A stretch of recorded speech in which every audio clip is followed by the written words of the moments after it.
date, but child benefit alone would have added up to £8,000 a year.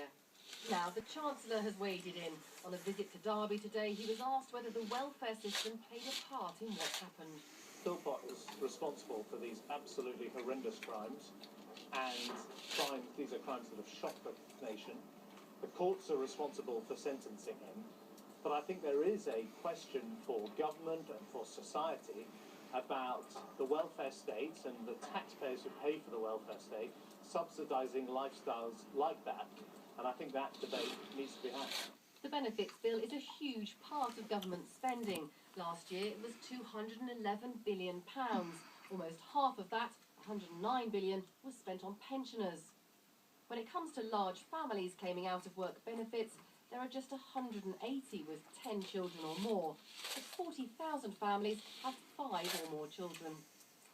Mr Osborne's been busy making the case for his benefit changes, like the cap of £26,000 a year and this week's cut to housing benefit.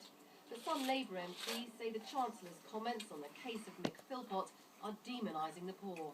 I agree with the Chancellor that Mick Philpott is responsible for these terrible crimes. I think the judge, in his summing up, made that clear. I don't think that's connected with the discussion that is going on at the moment about the future of the social security system, where I think the government is making some very bad decisions. The ministers think the public are on their side when it comes to welfare cuts, especially for large families.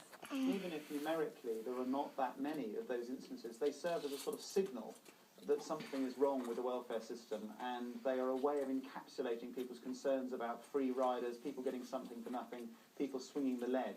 George Osborne knew he was straying into controversial territory by linking the Philpott case to the debate about restricting benefits.